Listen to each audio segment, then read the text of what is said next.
This is Arakaali's Fang. We all recognize it. It's a staple minion build in Path of Exile.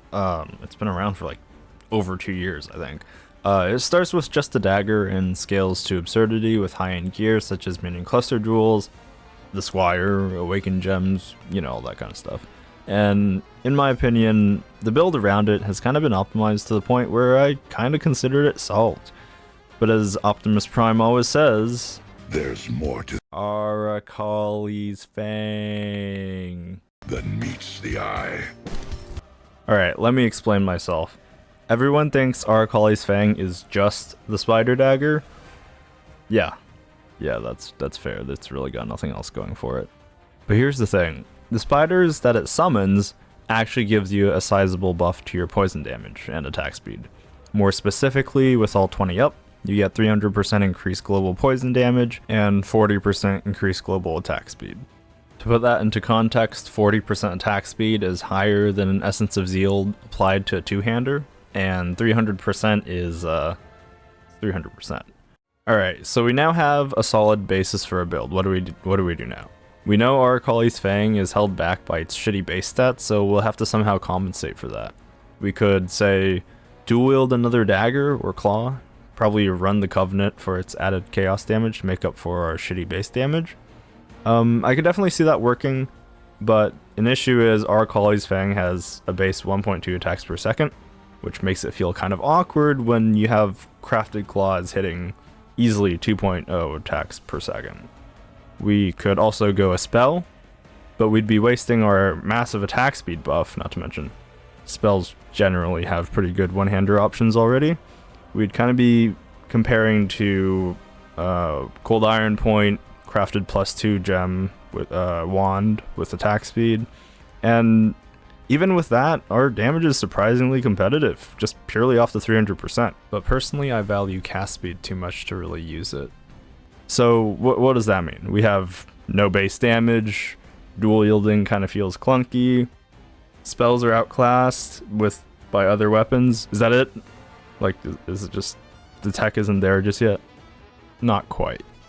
While that does eliminate 90% of the gem roster, there are still some skills that aren't spells and also don't use our main hand for attacking. I'm talking about shield skills. Their base damage scales off of your shield's defensive stats, so they're perfect for bypassing Arakaali's Fang's shortcomings, you know, the horrible damage. Our spider attack speed buff also applies to the shield attacks, so we can take full advantage of that 40% attack speed. And since there aren't many good stat sticks for shield skills, we'd be filling an important niche. Okay, maybe not too important. Anyways, as of 3.20, there are currently 3 shield skills. Spectral Shield Throw feels the best to play, and it's probably perfectly viable, but it kind of pales in comparison to Shield Crush in terms of damage. Shield Charge is a little clunky to use as a main skill, but since our poison buff is global, we can actually turn our travel skill into an actual clear skill. Don't forget Plague Bearer exists because we're a poison build. And lastly, Shield Crush is kind of the king of damage with access to multi-strike and its double hit mechanic, which, you know, lets us apply 2 poisons in one attack. A second, less viable possibility would be Poison Impending Doom. It doesn't really gain anything from plus skill gem levels since it's technically a support, so +2 wands are kind of useless on it. And currently it seems like the best one-handed stat sticks for it are just crafted claws with cast speed. So there's honestly not much competition. Now obviously we don't have cast speed on Arakaali's Fang, but we have other things, such as Auto Wither. We can support the spiders with Withering Touch, which lets us stack 15 wither stacks pretty much instantly, without having to commit any brain cells to do so. Alright, to actually showcase the build as an example, I took Jungeron's Poison Shield Crush Pathfinder as the template, and I took out his main hand weapon, which was the Obliteration, and went from 5 million to 11 million DPS, with just replacing the main hand and a few relevant changes that the dagger needs in order to function. And after you add in, say, Awakened Gems and changing around, well, just adding a few points to the tree because it was like level 87, we could pretty much hit 15 million poison DPS without fluff like the Poison Focus mod or Ancestral Protector. and I think we even hit 20 with that? I don't quite remember. Now, I am making a comparison to the Obliteration Wand, which isn't exactly a stat stick, but even the best stat stick I could POB just barely matches its damage. This is what it looks like. Arakaali's Fang right now is like 15 chaos. Yeah, you're not going to see that for 15 chaos. Probably not even 15 divines.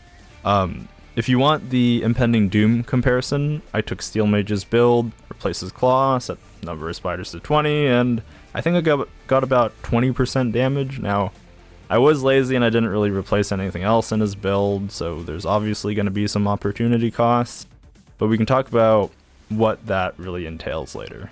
Just understand that we still gained damage, even after losing that much cast speed. On a side note, I know some of you probably heard the word buff, and immediately started wondering if each spider counts as an instance of a buff for Mantra of Flames. Well, I'm sorry.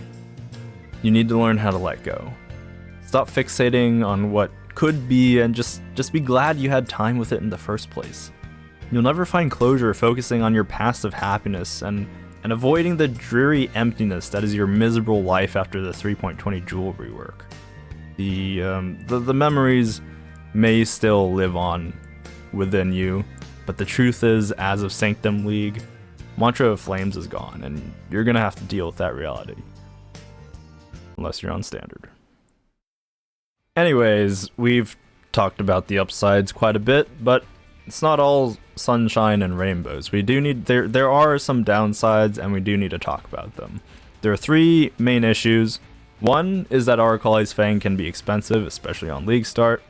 Right now it's like 15 C, but you know, League Start, it's a few divines probably. If you wait a few weeks, maybe a month or 2, you'll be fine. Not to mention, if you wait that long, the League mechanic might actually work. The second is spider duration. With Anomalous Withering Touch and increased duration support, our spiders last for about a minute. While that might be enough for some people, others might get left disappointed and unsatisfied, just like your And the third issue is gear slots. Obviously, Arakaali's Fang takes up your main hand, but you also need a Desecrate in your build, and a Writhing Jar. If you're confident, you can replace your Life Flask with the jar, but I'll leave that choice up to you. Another issue is Devouring Diadem. While it's not needed, it's one of the best helmets out there, for pretty obvious reasons, but the issue with it is that it can eat the corpses that Desecrate summons. So you basically have to time your resummoning of the spiders with your Devouring Diadem eating. And also another piece of advice for spider duration, don't forget you can unsummon your spiders with a weapon swap, and this lets you resummon them while Cyrus is talking about how his Sonic OC is cooler, edgier, and stronger than every other character in the Sonic franchise. Let's be honest, he definitely has a Sonic OC. Now, I know some of these downsides can seem a little oppressive, and some of them are actually pretty trivial, but if you think about it, the spiders are basically a juiced up, minute-long Divine Blessing that kind of doubles your damage in some cases. It provides you with Auto Wither, although that's kind of diminished by that one jewel that just got released, and it makes you feel less lonely running maps while all your friends are enjoying their life. So that pretty much covers the downsides. Here's the million-dollar question. Do I recommend using Arakaali's Fang with, say, Shield Crush? Well, it's certainly a great crutch for low-budget builds to start hitting out of their league, but I think the hassle of summoning spiders every minute or so for bossing can get tedious for some players. And for high budget, I think many poison builds already hit dot cap while maintaining a better playstyle. Maybe in the future we'll see a skill or unique that synergizes perfectly, but for now, million-dollar answer is as always, it depends. My personal opinion is that the best use case for Arakaali's Fang doesn't exist yet. I'd love to see new shield skills to play around with. I personally despise Shield Crush. Maybe even Light Poacher gets buffed. And you know, like, it doesn't even need to be a skill. We could maybe get another spider unique that lets us get spiders without the dagger. Regardless, the next time you load up a poison build, consider trying Arakaali's Fang out. You might get surprised how good it is. Alright, so that's pretty much it for all the relevant in-game stuff. There are a few things I'd like to address first. First off, this tech has been known for quite a while. I'm definitely not the first one to come up with this. I remember using it back in Metamorph, but with an offhand weapon because I was kind of stupid back then. Also, shield skills weren't quite the thing. So yeah, I think it's definitely worth taking a look at, especially since poisons are kind of meta right now. Anyways, if you made it to the end of the video with your sanity intact, congratulations, you did better than I did. Consider subbing to see my next video, in which I,